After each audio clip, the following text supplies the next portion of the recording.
The wind was sharp that night, cutting through the empty streets like a knife. Most people had already hurried home, seeking warmth behind closed doors and drawn curtains.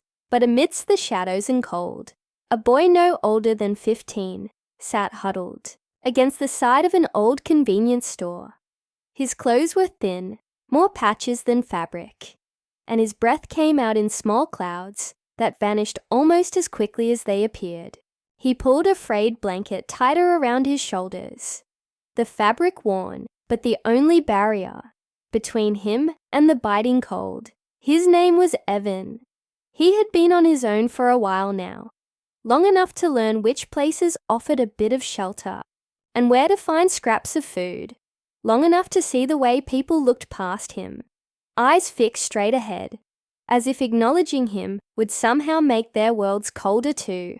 But Evan had learned to live with it. Nights were the hardest though, when the silence stretched on and the chill seemed to seep straight into his bones. As the hours dragged by, Evan's eyelids grew heavy, but just as he began to drift off, a sound made him jerk awake.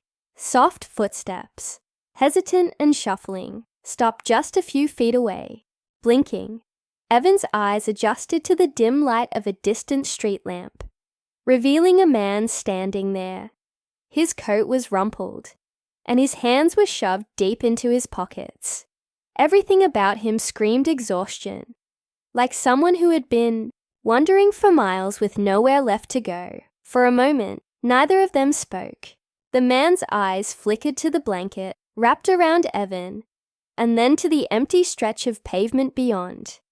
His face was drawn, eyes hollow with the kind of tired that sleep alone can't fix. Evan swallowed, his fingers tightening instinctively around the thin fabric, but something in the man's gaze made him pause. Without fully realizing why, Evan found himself loosening his grip. "Hey," Evan said quietly, the word slipping out before he could second-guess it. The man's eyes shifted to meet his, surprised. You look cold," Evan mumbled, his voice barely above a whisper. His hands trembled, not from the cold, not really, but from the uncertainty of what he was about to do. Before he could change his mind, Evan pulled the blanket from his shoulders and held it out. For a heartbeat, the man just stared, as if he couldn't quite process the offer. Then with a shaky breath, he reached out and took it, his fingers brushing against Evan's for the briefest moment. Up close, the man looked even worse. Cheeks hollow, eyes rimmed with shadows that spoke of sleepless nights and endless worry. He opened his mouth to say something, but no words came. Instead, he just gripped the blanket tighter, his shoulders slumping beneath its modest warmth. Evan's arms ached from the sudden exposure to the cold, but he forced himself to offer a small smile. "It's not much," he said, his breath puffing white in the air. "But maybe it'll help a little." The man's lips parted, and his eyes glistened in the dim light. For a long moment, he looked like he might break down right there on the street, but then he just nodded, a jerky, almost desperate motion, and sank down against the wall a few feet away. Silence stretched between them, heavy and awkward. Evan shivered, rubbing his arms to keep the cold at bay, but a strange warmth flickered in his chest, a quiet sort of relief that had nothing to do with the temperature. Minutes passed, the kind that seemed to stretch into hours. Evan's teeth chattered, but he stayed put, watching the man from the corner of his eye. He half expected the stranger to drift off to sleep, or maybe just walk away without another word. But then, without warning, the man moved. "Why'd you do that?" The question was soft, raw with something Evan couldn't quite place. Evan hesitated, his fingers numb. He thought of the countless nights he'd spent alone, of the way the darkness seemed to close in when the cold was at its worst. "Because I know what it's like," he said finally, his voice small. "To be out here, Alone, the man stared at him for a long time, his eyes searching, almost like he was trying to solve a puzzle. And then, slowly, a shaky breath left his lips. "You shouldn't have," he muttered, but the words lacked conviction. He pulled the blanket tighter, his shoulders curling inward. Evan offered a small shrug, pretending he didn't notice the way his hands were starting to go numb. "It's just a blanket," he said, forcing a lightness he didn't feel. But the man shook his head, his eyes never leaving Evan's. "No," he whispered, voice cracking. "It's more than that." Before Evan could process what was happening, the man pushed himself to his feet, the blanket still draped around his shoulders. His movements were slow, almost clumsy, like someone struggling to stand after too long, without rest. Evan tensed, half expecting him to just walk away without another word. But instead, the man did something that left Evan's heart pounding in his chest. He reached into his coat, fingers fumbling, and pulled out something small and worn, a wallet, edges frayed and peeling. With a deep breath, the man opened it, rifling through its contents with shaking hands. For a second, Evan thought he might be searching for change, or maybe a bus pass. But what the man pulled out instead made Evan's breath hitch. Crisp bills, more than Evan had seen in weeks, maybe months. The man's fingers trembled as he held them out, eyes glistening beneath the streetlight's glow. "I can't," Evan stammered, his voice breaking. The cold was forgotten, swallowed up by a wave of disbelief and confusion. "I didn't give you the blanket for this. I know," the man rasped, his voice hoarse. "That's why I have to." His eyes were red-rimmed, raw with emotions Evan couldn't begin to name. "Please, let me do this." Evan stared, heart hammering so loud, he was sure the man could hear it. His hands twitched at his sides, torn between taking the money and running or bolting before the stranger could change his mind. But his feet stayed rooted to the spot, his breath caught somewhere between shock and something dangerously close to hope. And that's when the man spoke again, voice low but steady. "I've been where you are," he admitted, eyes dark with old memories. "I know what it's like to have nothing, and I know a second chance when I see one." But before Evan could find the words to respond, headlights swept across the pavement, cutting through the darkness. A car pulled up, its engine rumbling softly. The man's eyes flickered to the vehicle, then back to Evan, the unspoken urgency clear in his gaze. "Take it," the man urged, voice fierce despite the tremble. "Before it's too late." And just like that, the choice hung there, heavy and unresolved. As the car door creaked open and footsteps echoed through the empty street, Evan's breath caught, eyes flickering between the man's outstretched hand and the car pulling up to the curb. The headlights were blinding, and the engine rumbled low, impatient. Panic coiled tight in his chest, every instinct screaming at him to run. But his feet wouldn't move, glued to the icy pavement beneath. The man's eyes were desperate now, pleading. "Please," he urged, shoving the money closer. "You need this more than I do." His fingers trembled, and for a moment, Evan saw past the rumpled coat and tired eyes, saw the kind of pain that wasn't new, that had been carried for years. It made something twist in his gut, raw and aching. But before Evan could reach out, a new voice sliced through the silence. "Ben!" A woman stepped out of the car, her heels clicking sharply against the concrete. She was in her late 30s, hair pulled back tight and a phone clutched in one manicured hand. Her eyes darted between them, narrowing with confusion. "What are you doing out here?" The man, Ben, flinched, his shoulders hunching instinctively.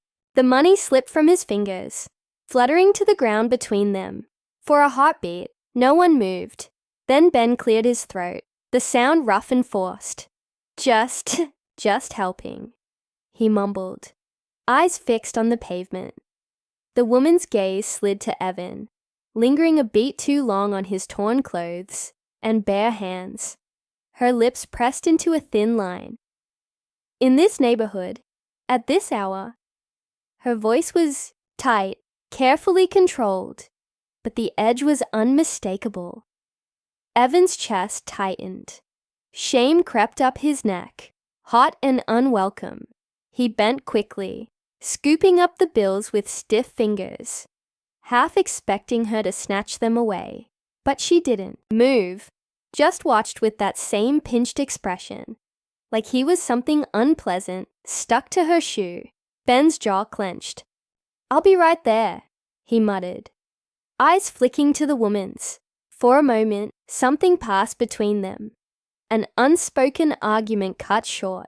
Then she huffed, turning sharply on her heel and marching back to the car, door slamming behind her. Evan's hands trembled as he stared at the crumpled money, fingers curling instinctively. It felt heavy, more than just paper, like a lifeline he wasn't sure he deserved.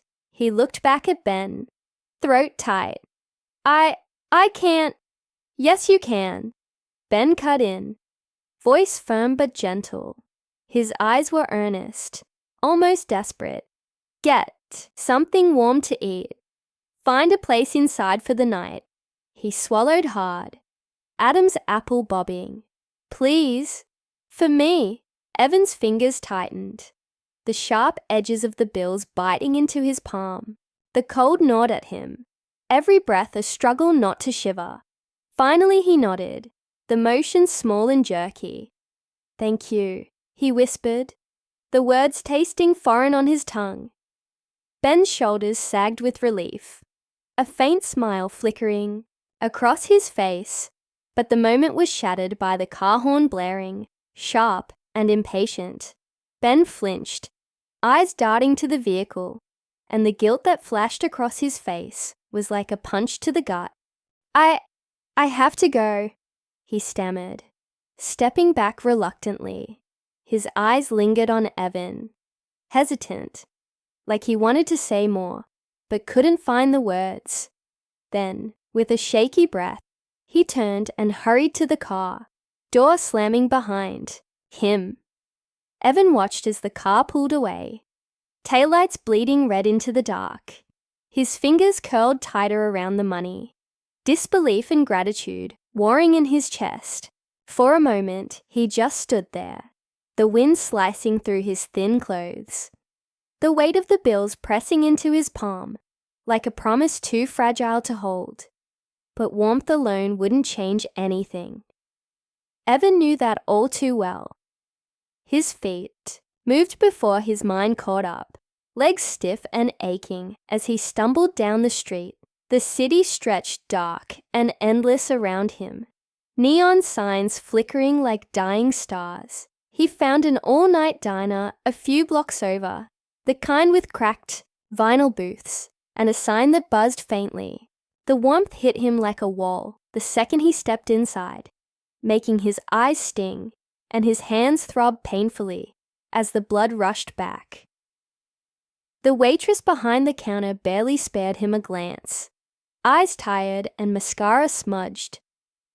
Evan shuffled to a booth in the corner, the vinyl creaking under his weight. His fingers fumbled with the money, unfolding the crumpled bills, slowly, almost reverently. A 20, a couple of 10s. Enough for a hot meal, and maybe a bed for the night, if he could find a shelter with space. He ordered soup and coffee, the cheapest things on the menu. But the steam alone was enough to make his eyes prickle. As he the door swung open every few minutes, letting in blasts of cold and tired faces. But none of them were familiar. No Ben, no expensive cars, no impatient women with tight smiles. Just strangers with their own worries, their own stories. Evan's hands stopped shaking by the time his bowl was empty. a slow warmth spreading through his limbs. But the questions lingered, sharp and unrelenting. Who was Ben?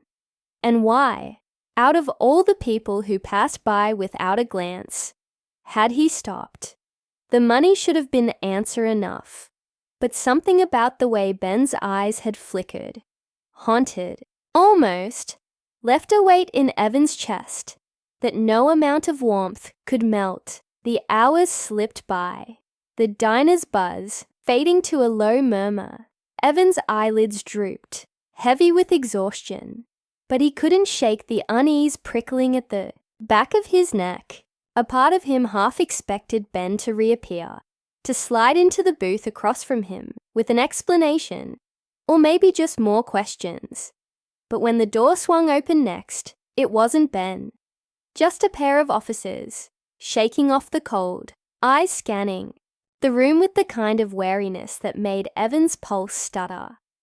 One of them paused, gaze lingering a moment too long on Evan's tattered clothes and tired eyes. Evan's heart lurched, fingers twitching instinctively toward the money hidden in his pocket, but the officers moved on, ordering coffee and settling near the door, conversation low and muffled. Evan forced himself to breathe, slow and steady, but the tension didn't fade, because for all the warmth and the food and the money crumpled in his pocket, the questions were still there, sharp and unanswered. Who was Ben, really? And why did he look at Evan like he understood every sleepless night, every shiver in the dark, every moment spent waiting for a kindness that never came? And more importantly, why did it feel like the story wasn't over yet? Evan's eyes stayed fixed on the officers for a while, his heart still pounding in his chest. He could feel the crumpled bills pressing against his leg, a reminder of the surreal turn his night had taken. The warmth of the diner should have soothed him, but the unease gnawed deeper, each tick of the clock sharpening the questions, swirling in his mind. He couldn't shake the memory of Ben's eyes, haunted and raw, like someone who'd been running from ghosts for far too long.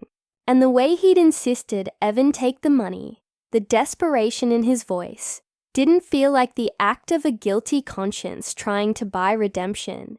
It felt like something else, something Evan couldn't pin down, but couldn't ignore either. The waitress came by to refill his coffee, and Evan muttered a thank you, voice rough with fatigue.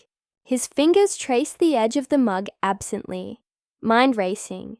Maybe it was just a simple act of kindness, one of those rare moments of humanity that made life a little less cold. But the doubt lingered, heavy and persistent. Evan's gaze flickered, and to the glass door, the city lights bleeding through the fogged-up windows. He could slip out now, find a shelter with space, or maybe a spot behind a radiator at the bus station. He could pretend this was just a stroke of luck, a rare, precious gift in a world that rarely gave anything for free. But something stopped him, a weight settling in his chest, urging him to stay. He didn't know why he did it, why he stood, tossed a crumpled 10 on the table, and stepped back into the night, the cold biting immediately. Maybe it was curiosity, or maybe it was something closer to hope. Reckless and stubborn. Either way, his feet moved with a purpose that surprised even him, leading him back down the cracked sidewalks, past the convenience store and shuttered storefronts, until he found himself standing outside a narrow, dimly lit motel. It was the kind of place where people came to disappear, windows dark, neon sign buzzing weakly. Evan hesitated on the curb, breath puffing white. But then a movement in one of the windows caught his eye. A silhouette, tall and slumped, pacing slowly, hands dragging through his hair. Even from here, Evan knew it was Ben. Evan swallowed, heart hammering. He almost turned back, but then Ben sank onto the edge of the bed, shoulders sagging like the weight of the world had finally crushed him. Something about that image, the way Ben's head dropped into his hands, raw and defeated, propelled Evan forward. Before he could second-guess himself, his fingers were curling around the motel door handle, pushing it open with a low creak. The woman from the car was sitting in the lobby, phone pressed to her ear, voice sharp and irritated. But she froze when she spotted Evan, eyes narrowing. "You!" she snapped, words clipped. "What are you doing here?" Evan's mouth went dry. I just wanted to say thank you," he stammered, the lie slipping out before he could think. To Ben, the woman's eyes flashed, a mix of annoyance and something darker. "He's done enough," she muttered, but her gaze flickered to the hallway, betraying a flicker of uncertainty. Before she could stop him, Evan edged past, feet carrying him down the threadbare carpet, pulse roaring in his ears. He knocked softly, the sound barely audible. But Ben's head snapped up instantly, eyes red-rimmed and startled. For a moment, neither of them moved, the silence stretching taut. Then Ben exhaled shakily, a hand scrubbing over his face. "You shouldn't be here," he rasped, voice hoarse. Evan hesitated, the words tangling on his tongue. Up close, Ben looked even worse. Eyes shadowed, fingers trembling, but the worry in his gaze was unmistakable, cutting through Evan's doubts like a blade. "Why did you help me?" Evan asked quietly, voice small. "You didn't have to." Ben's shoulders sagged, the fight draining out of him. He sank back onto the bed, elbows braced on his knees, eyes fixed on the stained carpet. "Because," he said finally, voice cracking, "I've been where you are." His hands twisted together, knuckles white. "Alone, hungry, nowhere to go." The words hung heavy, and Evan's breath caught. He stepped closer, the distance between them shrinking. "But you're not. You have a car, money." Ben's laugh was bitter, hollow. "That's not mine," he muttered, eyes dark. "The car, the money, all of it, it's hers." His gaze flicked to the door, voice dropping to a whisper. "I lost everything a year ago. House, job, everything. She's my sister, but..." His jaw clenched, shame flickering. She made it clear this was temporary. Evan's throat tightened, the pieces sliding together. Why Ben's coat was worn, why his eyes were hollow, why he looked at Evan with the kind of understanding that only came from living the same nightmare. "I just wanted to do something right," Ben admitted, voice raw. "For once." His eyes met Evan's, unguarded and pleading. "You shouldn't be out here. Not alone." For a moment, neither of them spoke. The hum of the motel lights buzzed faintly, and outside, a car rumbled past. Evan's fingers twitched, the money crumpled in his pockets suddenly heavy. He took a slow breath, the words slipping out softly. "You don't have to be alone either." Ben's eyes glistened, his breath hitching, but the knock at the door shattered the moment. The woman, his sister, stood in the doorway, eyes cold and mouth pressed tight. "We need to go," she snapped, tone leaving no room for argument. Ben hesitated, eyes flickering to Evan, apology clear in the lines of his face, but Evan just forced a small smile, fingers loosening. "Thanks," he mumbled, voice rough. "For everything." Ben's lips parted, something unsaid flickering in his gaze, but his sister's glare hardened. With a shaky breath, Ben stood, shoulders hunching instinctively. The door clicked shut behind them, and the silence rushed back in. Sharp and unforgiving, Evan stared at the empty room for a long moment, the ache in his chest, dull and familiar. But then his fingers brushed the money in his pocket, and the warmth lingered, small but real, A reminder that maybe, just maybe, kindness wasn't as rare as he thought. And as he stepped back into the cold, the wind biting but a little less harsh, Evan's steps felt a bit steadier, the shadows a little less dark. Because sometimes even the smallest acts of kindness could light the way forward, even if it was just enough for one more step.